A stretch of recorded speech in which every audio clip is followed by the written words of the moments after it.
AEW Dynamite starts with Jon Moxley making his return, and Moxley says, "I don't run from demons, I just beat the shit out of them." And this year, Moxley is going to grab the wrestling world by the balls. Backstage, MJF tells Wardlow that he's giving him a pay cut. Adam Cole and Britt Baker versus Orange Cassidy and Kris Statlander. During the match, Cassidy bumps Britt off the apron through a table, and Cole wins with his running knee to the back of Cassidy's head. Later on backstage, Cole says he wants Cassidy in a lights out match next week. Chris Jericho is being interviewed with Santana and Ortiz backstage, and Jericho says he doesn't give a rat's ass about Eddie Kingston. Then Santana and Ortiz interrupt Jericho and say they care about Kingston, and maybe next week we'll focus more on us instead of this. You feel me? And Jericho says, "No, I don't feel you." Shawn Spears versus CM Punk with MJF on commentary, and Punk wins with a GTS in 11 seconds. After the match, MJF gets in the ring but runs away, and Punk takes MJF's scarf. Backstage, Billy Gunn asks Christian Cage if Austin and Colton can get a tag title match with Jungleboy and Luchasaurus, and Christian says when the lights are the brightest, you can never get the statement, and the apple doesn't fall far. Then Austin, Colton and Billy beat down Christian. Cody Rhodes comes out to the ring and says he will not turn heel because the people cheered for him when he needed it most, and Cody says before there was a forbidden door, I was the one who built it. Cody says, "I know Red Dragon graduated hip toss class, but I don't need to see the Young Bucks beat up developmental more than once."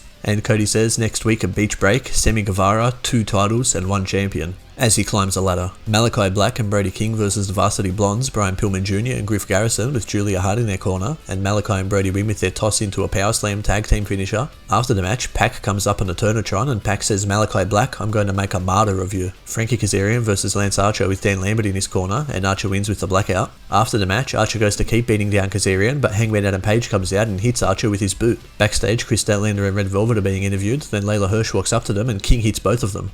Sky Blue versus Serena Deeb, and Deeb wins with a Serenity Lock. Backstage, Matt Hardy is with Private Party, Mark Quinn and Isaiah Cassidy, and The Butcher, The Blade and The Bunny Alley, and Matt says that Andrade now owns 51% of the Hardy family office, so it's now the Andrade Hardy family office. The Acclaimed, Max Caster and Anthony Bowens versus Sting and Darby Allin in the main event. Darby gets thrown into the ring post while his head is in a chair, so Sting fights the match by himself, but Darby dives back into the match towards the end, and Sting jumps off the stage onto Caster through a table, and Darby wins with a coffin drop on Bowens. We'll see you next week for the next Dynamite highlight.